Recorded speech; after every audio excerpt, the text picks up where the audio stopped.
that carried about 100 American citizens and their relatives out of Lebanon. Besides, Spain and Slovakia are also preparing evacuation of its citizens and other EU nationals using military plane. And for more, we have Akshay Dongre joining us from the newsroom. Well, Akshay, Israel retaliated the missiles attack by striking in the heart of Beirut and in Gaza. But the big question here is what happens next? Where do we see all this going? Well, it's all speculation for now, Lipakshi, because the crisis of this magnitude can go either way. It can in fact turn into a full-blown war, or if mediation is done by the powers across the world responsibly, then the conflict that has been going on for about a year now can actually be slowed down now, with both the sides having attacked each other. Now there is no point for both of the countries to destroy each other. In fact, when it comes to Iranian regime, it doesn't want to attack Israel and then face repercussions by a counter-attack by both Israel and the US and other countries that may be targeting Iranian territory and its allies as far as an attack is concerned.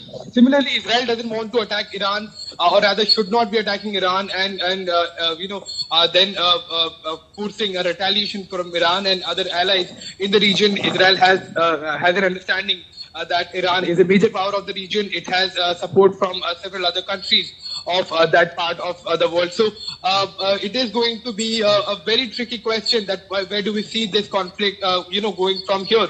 Because it is a question that has been giving sleepless nights to even the security experts in that region and across the world. A possible outcome of a war is a total devastation of the region and devastation to the global economy as well. Global trade, the Mediterranean region is a major source, major trade route for the world when it comes to oil input and oil output for the world. The West Asian region is extremely important.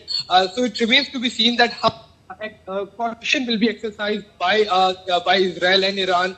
But from what we are seeing right now with Israel continuing with the attacks, aerial attacks on Lebanon, it doesn't seem that the Israeli leadership, despite the statement that has come from Joe Biden, is willing to slow down the attacks on Hezbollah targets and in Lebanese territory, which can in fact attract a further conflict between Iran and Israel. But for now, the conflict has slowed down a bit, but it remains to be seen that till when will this lull continue as far as the Iran-Israel conflict is concerned. Right, Akshay, but because of the fear of large-scale, because of this fear, large-scale evacuations are going on from Lebanon. And also Biden spoke to G7 leaders who in return said that they are still hopeful for a diplomatic solution in the region.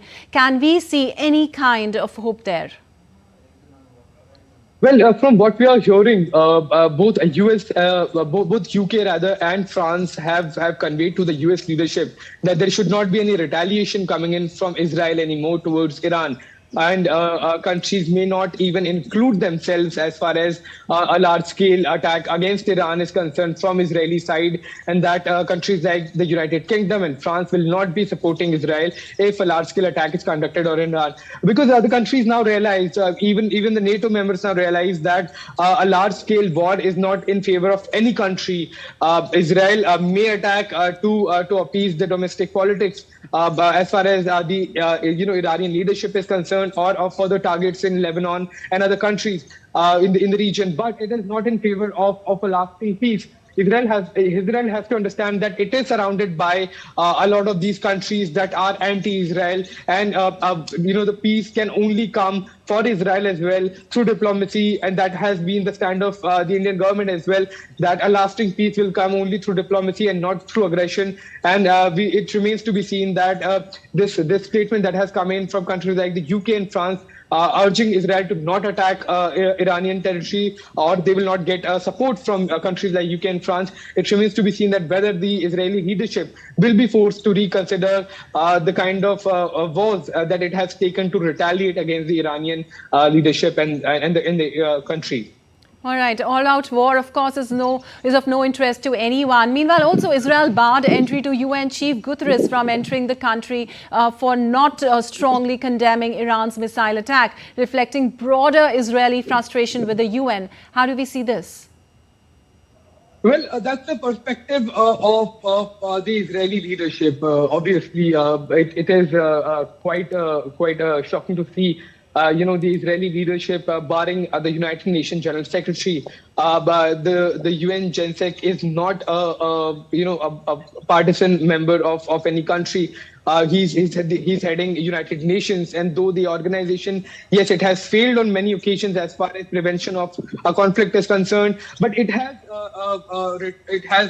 condemned both Hamas attack on Israel. It has also, United Nations has condemned Israeli retaliation, which has been it was not a calibrated or when it comes to a proportionate response, it was not that. And similar thing has been said by Joe Biden as well. So that has also been criticized by the UN GenSec, and perhaps that is why the United Nations has been taking a middle ground, has been taking a stand, a neutral stand, and that has been frustrating Israel, because unlike the US, the United Nations has not been in open support of Israeli actions, both in Hamas, against Hamas and Hezbollah.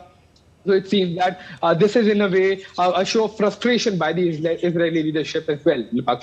All right, Akshay, thank you so much for all